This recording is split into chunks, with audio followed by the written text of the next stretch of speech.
Hi అండి, అందరికీ నమస్కారం. నేను doctor Jesin, KBK multi speciality hospital. మా హాస్పిటల్ యొక్క ప్రత్యేకతని మీ అందరికీ తెలియజేయడానికి మీ ముందుకు వచ్చాం.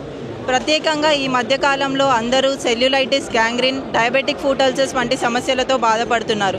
రక్త సరఫరా, బ్లడ్ సర్క్యులేషన్ అనేది కరెక్ట్గా జరగకపోవడం వల్ల ఇలాంటి సమస్యలు వస్తుంటాయి. ఈ సమస్యలతో హాస్పిటల్స్కి వెళ్తున్నప్పుడు యాంప్యుటేషన్ అనే ప్రాసెస్ చేస్తూ ఉంటారు.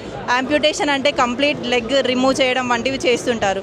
మా హాస్పిటల్లో ప్రత్యేకత ఏంటి అంటే యాంప్యుటేషన్ అనే ప్రాసెస్ లేకుండా మెడికల్ ట్రీట్మెంట్ ద్వారా పేషెంట్ని కంప్లీట్ క్యూర్ చేస్తున్నారు. గ్యాంగ్రీన్ కేసెస్ అనేవి సక్సెస్ఫుల్గా ఒక 40,000+ కంప్లీట్ చేసినందుకు రీసెంట్గా వరల్డ్ వైడ్ రికార్డ్ కూడా ఈ హాస్పిటల్కి వచ్చింది. మా హాస్పిటల్లో 2 బ్రాంచెస్ ఉన్నాయి, ఎల్బీ నగర్, హయత్ నగర్. రానున్న రోజులలో 2 తెలుగు రాష్ట్రాలలో కూడా ఈ బ్రాంచెస్ విస్తరించబోతున్నాయి. మానవ సేవయే మాధవ సేవ. మీకు తెలిసిన వాళ్ళకి ఎవరికైనా ఇటువంటి సమస్యలతో బాధపడుతుంటే ఈ వీడియోని షేర్ చేయండి, వాళ్ళకి సహాయపడండి. Save organ, save life. Thank you.